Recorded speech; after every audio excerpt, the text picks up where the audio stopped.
বাজার দরের খবর জানাবো এই পর্যায়ে। তেজগাঁও কলোনি বাজার থেকে সরাসরি যুক্ত হচ্ছেন সহকর্মী রাকিব আল জাবেদ। রাকিব।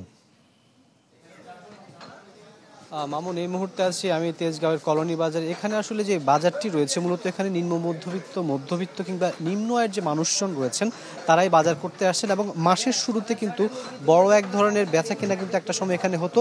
তবে যেহেতু অর্থনৈতিক অবস্থার পরিপ্রেক্ষিতে এখানকার যেই শুরুর দিকের যে কাস্টমার সেটা কিন্তু এখন আর আসছেন না বলে এখানকার যারা বিক্রেতারা রয়েছেন তারা কিন্তু আমাদেরকে জানিয়েছেন।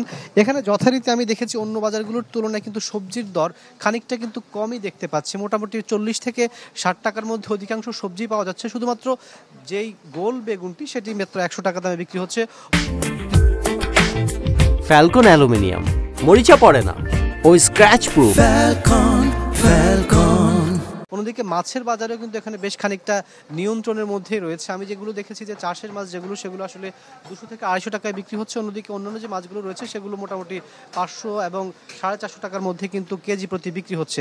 একই অবস্থা কিন্তু আমি দেখতে পাচ্ছি এখানে যে মুরগির বাজারটি রয়েছে সেখানে এই অবস্থায় দেখলাম যে ফার্মের যে মুরগিগুলো রয়েছে সেগুলো 165 থেকে 70 টাকায় বিক্রি হচ্ছে। মোটামুটি সবকিছু নিয়ন্ত্রণে বা আয়ত্তের মধ্যে থাকলেও এখানকার যেই ক্রেতারা রয়েছেন বা বিক্রেতারা রয়েছেন তারা কিন্তু বলছেন যে এখনও সেটি তাদের কাস্টমারদের চাহিদা পূরণ করতে পারছেন, অর্থাৎ যে বাজার দর রয়েছে সেটি কিন্তু তারা মিট আপ করতে পারছেন না। যেহেতু বাণিজ্য সচিব কিন্তু কড়াভাবে ঘোষণা করেছেন যে আসলে মুরগি, ডিম এই সমস্ত জিনিসগুলোর দাম কমিয়ে আনার জন্য তিনি কয়েক দফা কিন্তু বৈঠক করেছেন যারা ফার্মের ওনার রয়েছে, ব্রিডার্স অ্যাসোসিয়েশন রয়েছে তাদের সাথে, এবং সামনের দিনগুলোতে এটির দাম কমে আসতে পারে বলে এক ধরনের কিন্তু আশাবাদও তারা ব্যক্ত করেছেন। সেটি যদি আসলে কমে এখানকার যে সমস্ত ক্রেতারা রয়েছেন তারা খানিকটা স্বস্তি পাবেন, এবং বিক্রেতারাও বলছেন যে তাদের খানিকটা হলেও বিক্রির পরিমাণ সেটি বাড়বে। তবে এই অবস্থা আমরা দেখতে পাচ্ছি যে প্রতি ডজন যে ডিমগুলো অর্থাৎ ফার্মের যে ডিমগুলো সেগুলো আসলে বিক্রি হচ্ছে মূলত 150 টাকা দরে। এছাড়া আমরা দেখেছি যে আলু কিংবা পেঁয়াজ সেগুলো অন্য বাজারের মতো আসলে কেজি প্রতি 55 থেকে 60 টাকা, এবং পেঁয়াজের ক্ষেত্রে আমরা দেখেছি 120 টাকা পর্যন্ত কিন্তু বিক্রি হচ্ছে।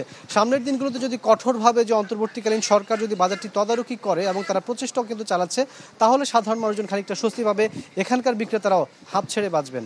মামুন, ধন্যবাদ আপনাকে। নিত্যপণ্যের বাজার পরিস্থিতি জানাচ্ছিলেন সহকর্মী রাকিব আল জাবেদ।